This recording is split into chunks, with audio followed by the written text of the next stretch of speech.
Assalamualaikum warahmatullahi wabarakatuh. Selamat datang kembali di kanal Bisikan Tengah Malam. Salurkan rasa penasaranmu. Siapkan telingamu untuk mendengar cerita yang tak hanya membuat bulu kuduk berdiri, tapi juga menimbulkan tanya. Apakah semua kesuksesan benar-benar datang dari kerja keras? Ataukah ada harga yang harus dibayar dengan nyawa?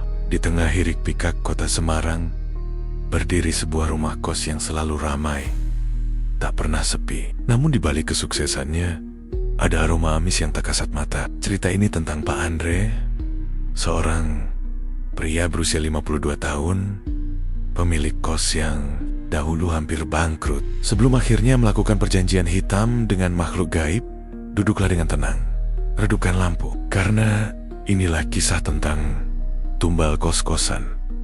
Perjanjian hitam Pak Andre di Semarang. Sebelum kita mulai, klik like jika kamu suka cerita seperti ini. Dan jangan lupa subscribe serta aktifkan lonceng notifikasinya agar kamu tidak ketinggalan seri cerita horor mencekam lainnya. Namaku Andre. Di usiaku yang ke-52 ini, mungkin orang akan melihatku sebagai pria yang cukup berhasil, memiliki rumah 2 lantai, beberapa unit kos yang selalu penuh, dan penghasilan yang stabil tiap bulan.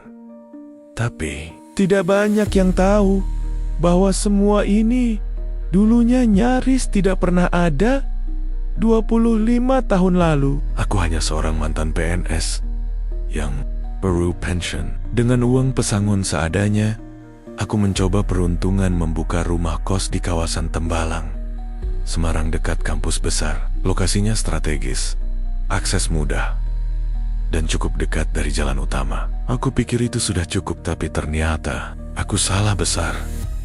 Hari-hariku berjalan penuh kecemasan.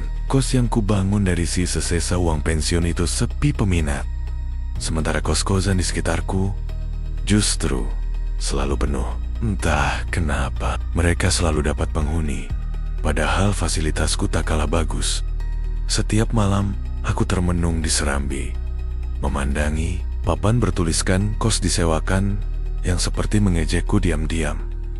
Istriku, almarhumah Rini, sering menenangkanku, tapi aku tahu ia juga stres. Kami mulai cekcok karena kebutuhan hidup tak tercukupi. Tagihan menumpuk. Anak-anak yang kuliah mulai mengeluh. Puncaknya saat Rini jatuh sakit karena tekanan batin dan meninggal dunia tanpa sempat kucium keningnya untuk terakhir kali. Sejak saat itu, aku berubah. Aku tak lagi peduli norma. Aku tak lagi percaya doa. Yang ku tahu, aku butuh jalan. Dan jalan itu akhirnya kutemukan lewat seorang pria tua berjubah hitam yang kutemui secara tak sengaja di pasar malam di kawasan Ngalian. Dia menatapku lama, lalu berkata, "Kau punya tanah, tapi kau tak punya isi. Kalau ingin kosmu penuh, kau hanya perlu isi dengan apa yang tak terlihat." Aku mengikutinya malam itu, seperti orang kerasukan. Ia membawaku ke sebuah hutan kecil di Gunung Pati. Di sana ada semacam altar batu dengan simbol aneh yang dipenuhi bekas darah kering. Ia menyuruhku menyiapkan sesajen potongan kuku, rambut, dan kain kafan yang masih baru. Ritual itu kulakukan di tengah malam. Bau kemenyan menyengat, dan langit seperti menutup dirinya. Aku membaca mantra yang ditulis di sobekan daun lontar, hingga udara di sekelilingku mendadak dingin. Dari balik semak muncul sosok tinggi besar, hitam legam, dengan mata merah menyala. Nafasnya seperti gemuruh guntur. Itu adalah genderuwo. Aku ingin kabur, tapi kakiku tak bisa digerakkan. Makhluk itu tidak bicara, hanya menatapku. Tapi dalam batinku, aku mendengar suaranya. Dalam, serak, menghantam ulu hati. Tumbal 1, setiap tahun, 25 tahun lamanya. Di akhir, 1 darahmu sendiri. Aku tak berpikir panjang. Aku hanya ingin kosku ramai. Aku hanya ingin sukses. Aku hanya ingin hidup. Aku mengangguk. Dan malam itu, perjanjian kami terjadi. Esoknya, entah kenapa, Dalam waktu seminggu saja, kos-kosanku langsung penuh. Mahasiswa datang satu persatu. Ada yang dapat info dari teman, ada yang katanya dapat mimpi untuk datang ke kosku. Bahkan, ada yang bilang mereka merasa ditarik ke arah tempat ini. Aku mulai menghasilkan uang.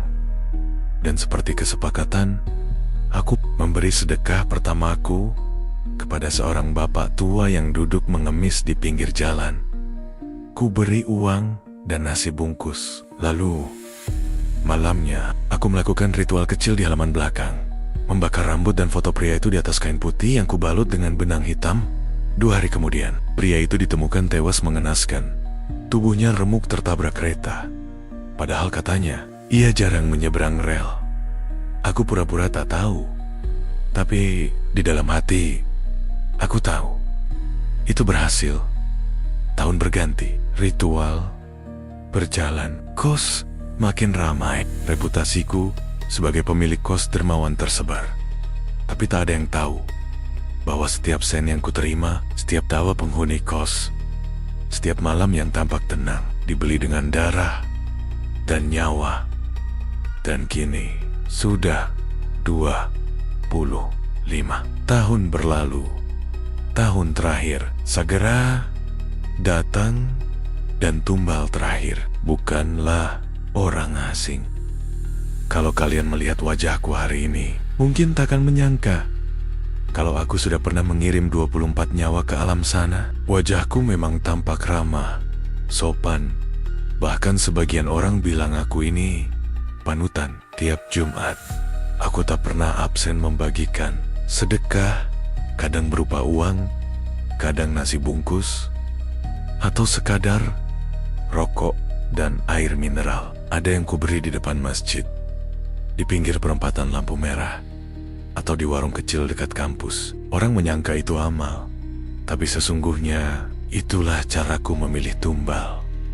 Kalian tahu apa yang lebih mudah dari membunuh orang? Membiarkan alam yang bekerja, makhluk yang kuikat dalam ritual 25 tahun lalu, tak butuh darah dari tanganku. Kukopoku beri tanda dan biarkan dia mengambil nyawa dengan caranya sendiri.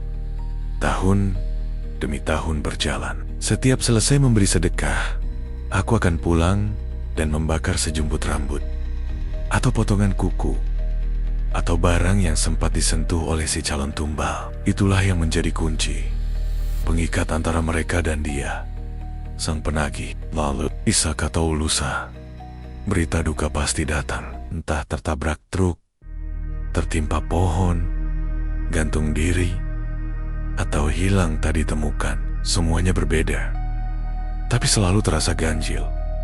Dan saat malam tiba, genderuwo itu akan muncul di mimpiku. Die attack by banyak.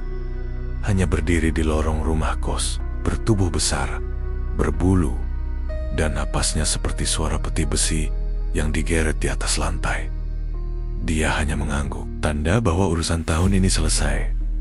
Awalnya, aku masih ketakutan, tapi lama-lama, aku merasa ini seperti rutinitas. Bahkan, seperti investasi. Kosku makin berkembang. Dulu hanya 6 kamar, sekarang jadi 18 kamar. Anak-anak kos suka betah. Mereka bilang kosku adem, nyaman, dan kayak dilindungi. Mungkin benar, dilindungi. Tapi, oleh apa? Mereka tak pernah tahu. Beberapa dari mereka kadang merasa aneh. Ada yang bilang sering mendengar suara berat tertawa saat malam. Ada yang bilang melihat bayangan hitam di lorong, tapi mereka menganggap itu halusinasi. Karena setiap kali ada yang merasa terganggu, entah kenapa, mereka malah pindah. Dan tempatnya akan langsung digantikan penghuni baru. Tanpa aku harus pasang iklan, kehidupanku semakin mapan. Tabungan bertambah, anak tambah besar, meski aku jarang pulang kampung, dan mereka pun mulai hidup sendiri. Aku tetap jadi bapak baik di mata mereka. Padahal, aku sedang menanam kuburan di bawah kaki kos ini. Tapi, tak semua bisa kulupakan. Ada satu peristiwa, tahun ke-13, seorang mahasiswa Dimas namanya.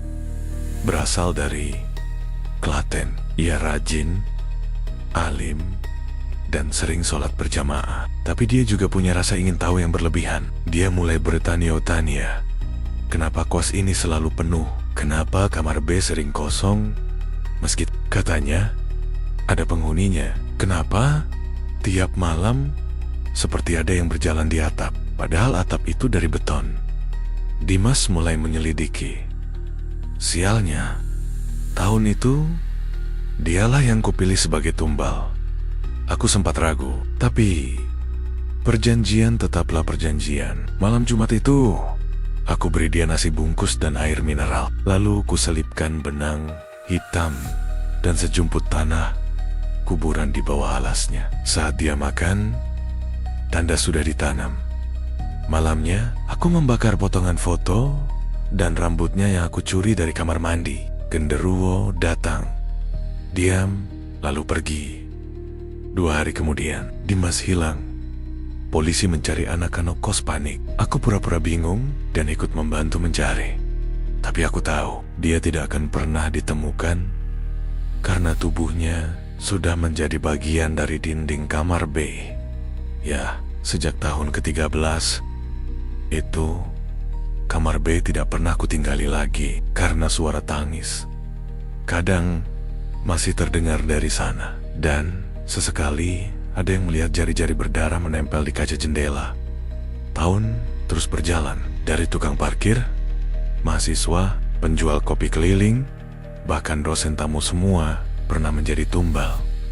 Aku tidak pilih kasih, siapapun bisa, asal aku bisa beri sedekah itu dengan niat, karena niat itulah yang menjadi penanda bagi dia untuk menjemput tahun ke-24 baru saja selesai. Dan tahun depan adalah tahun terakhir. Aku mulai gelisah karena dalam perjanjian tumbal ke-25 adalah darahku sendiri, bukan aku, tapi keturunan ke-7 dari garis keluargaku. Aku telah menghitungnya. Anakku Andra, yang kini berusia 19 tahun dan sedang kuliah di Jakarta, adalah keturunan ke-7 dari jalur kakek buyutku. Darahnya yang akan ditagih. Dan aku tidak siap. Bagaimana setelah semua ini, aku justru harus mengorbankan anakku sendiri. Aku mulai berusaha mencari jalan keluar, menemui duken-duken paranormal, bahkan pergi ke kiai di Demak. Tapi semua bilang hal yang sama. Perjanjian seperti itu tak bisa dibatalkan, kecuali dengan tumbal pengganti atau nyawa pembuatnya sendiri. Aku tak bisa tidur. Setiap malam aku mimpi buruk. Lorong kosku jadi lautan darah. Penghuni-penghuninya berubah menjadi mayat hidup. Dan Andra berdiri di ujung lorong dengan mata hitam legam, menatapku sambil berkata, "Bapak, kok tega malam ini?" Genderuwo itu datang lagi. Ia hanya berdiri di depan kamarku. Dan aku tahu ia sedang menunggu aku memilih siapa yang akan mati agar Andra bisa hidup.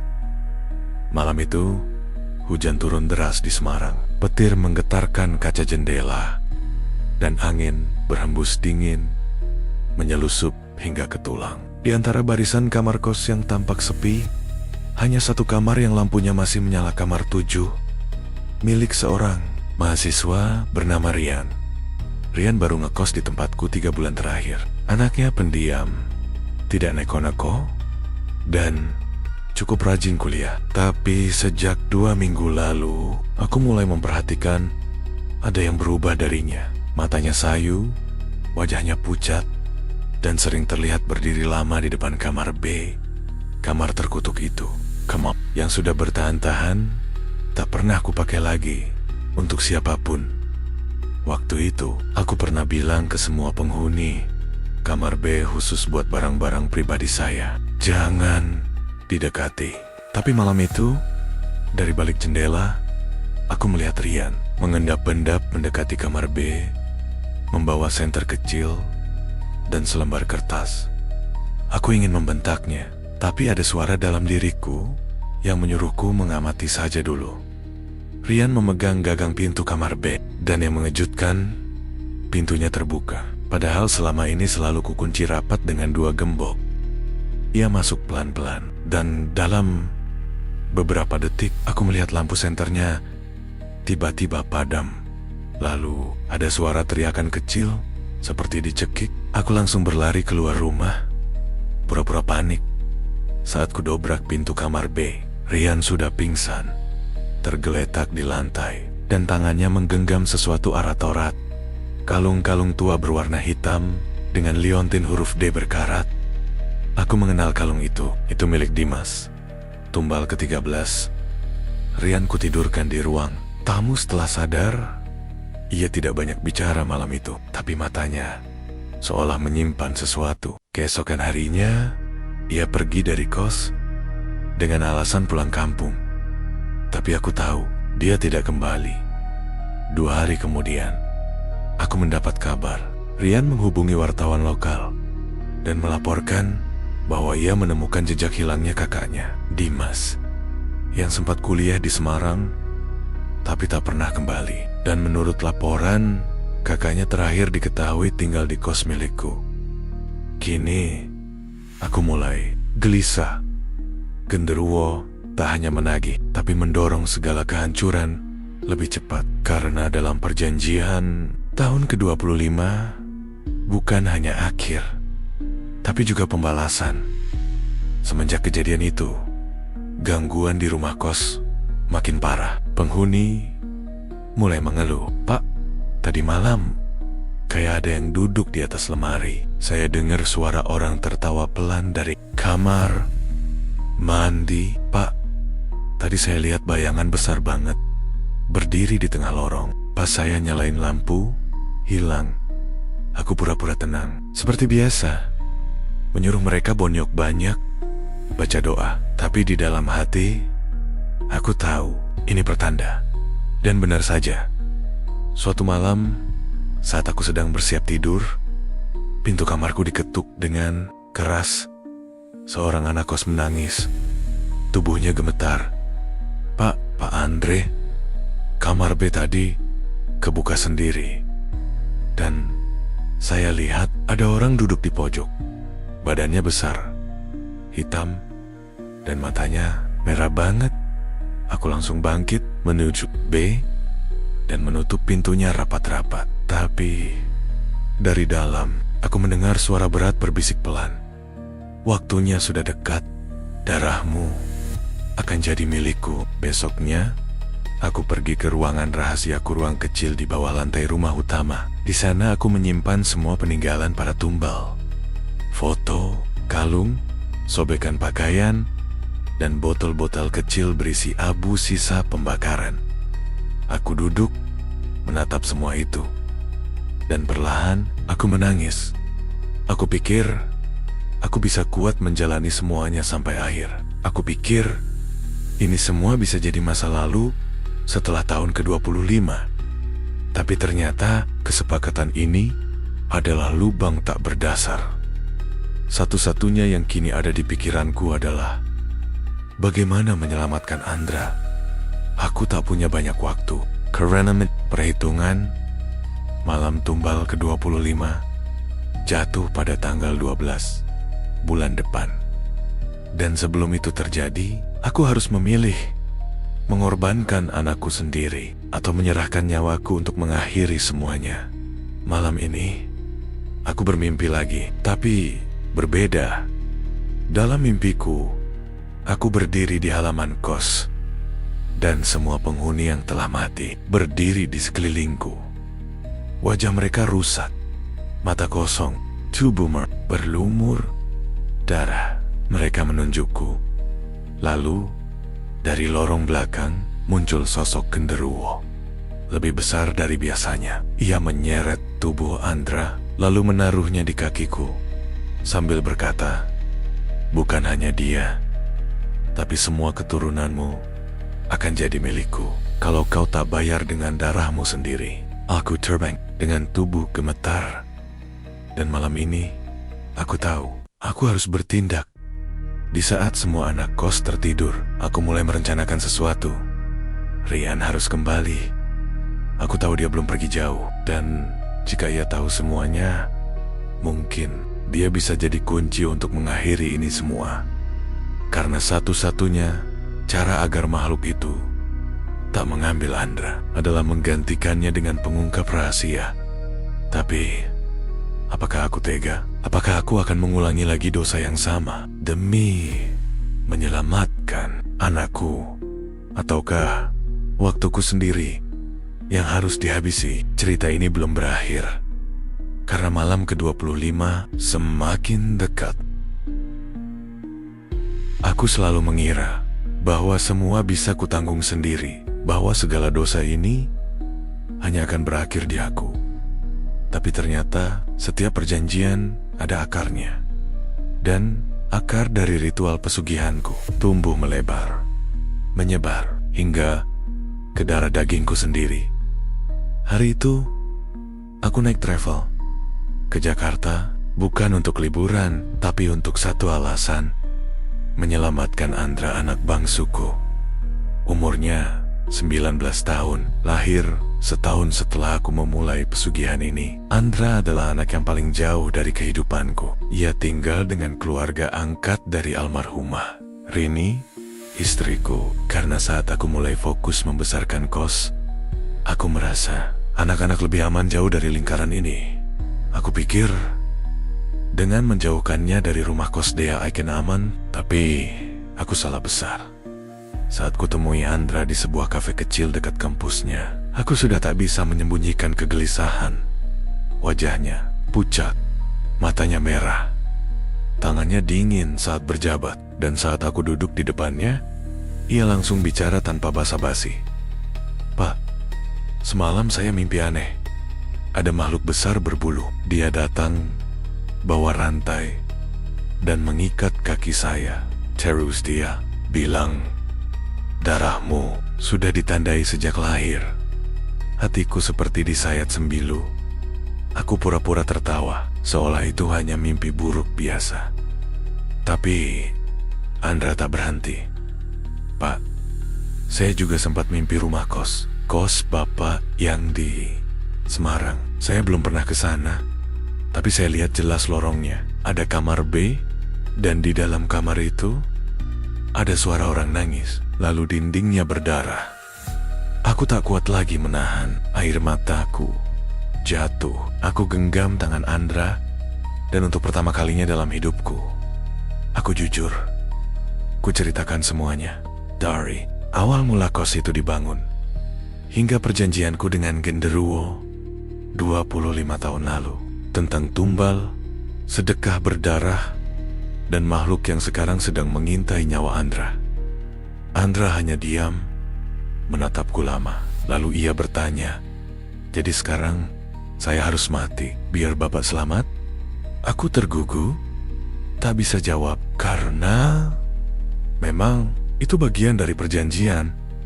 Tapi tidak, aku tak ingin itu terjadi. Aku tak akan membiarkan darahku sendiri dikorbankan untuk dosa yang kulakukan sendiri.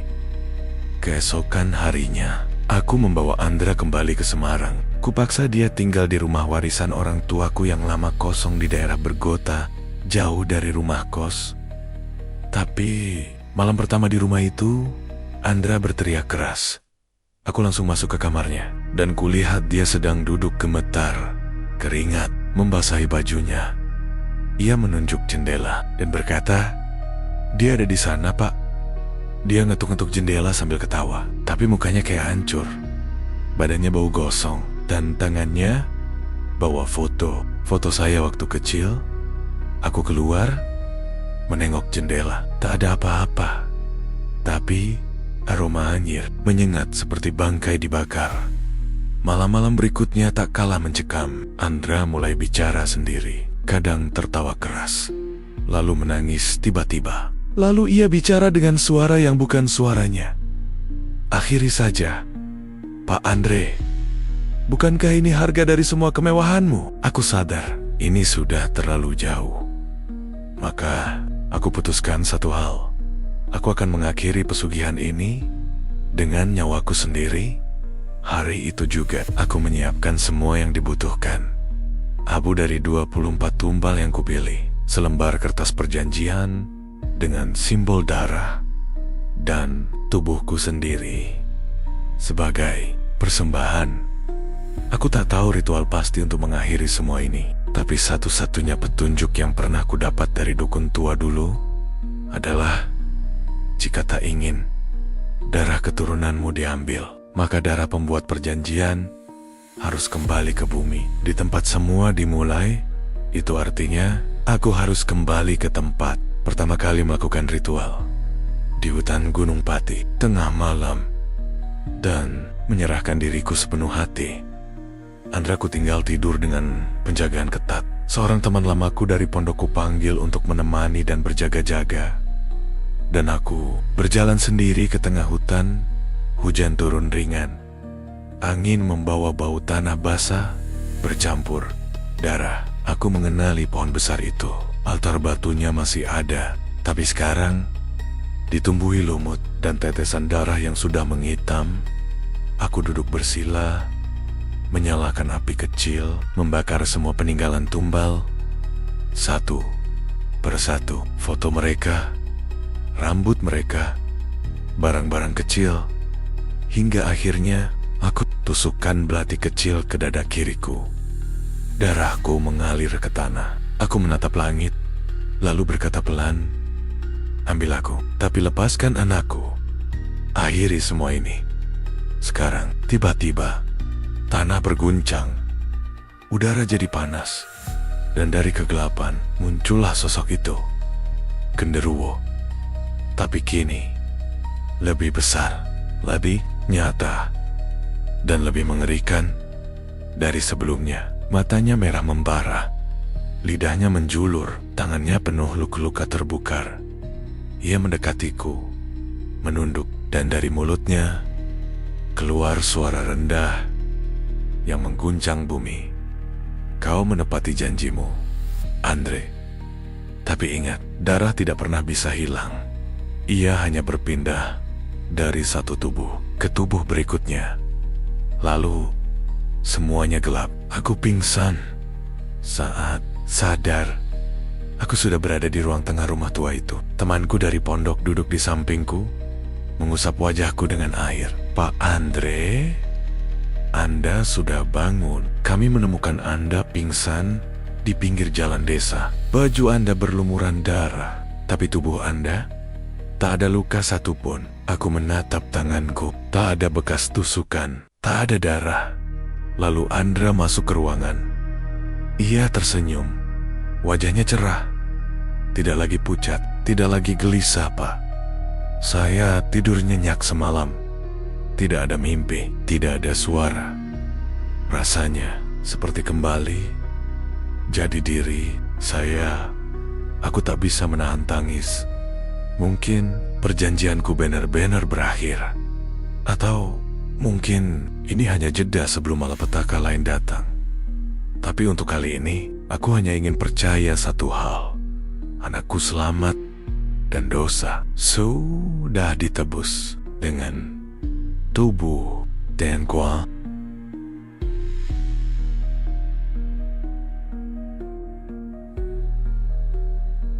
Tiga bulan sudah berlalu sejak malam itu. Kos-kosan milikku kini sepi. Bukan karena tak laku, tapi karena aku menutupnya selamanya. Pelang besar bertuliskan disewakan telah aku cabut. Semua kamar dibiarkan kosong. Beberapa warga sempat bertanya, "Kenapa, Pak? Kosnya kan ramai." Aku hanya menjawab, "Sudah cukup." Dalam hati, aku tahu kalau mereka tahu alasan sebenarnya, mereka akan lari tak kembali. Andra kini sehat. Ia kembali ke Jakarta, melanjutkan kuliah seperti biasa. Tak ada gangguan lagi. Mimpinya tenang, tidurnya lelap. Kadang ia mengirim kabar lewat pesan singkat, "Pak, saya rindu, Tapi saya baik-baik saja di sini. Dan setiap kali aku membacanya, hatiku masih dicekam rasa bersalah. Aku tahu, tak ada yang benar-benar hilang dari kehidupan. Ini semua dosa hanya menunggu giliran untuk ditagih kembali.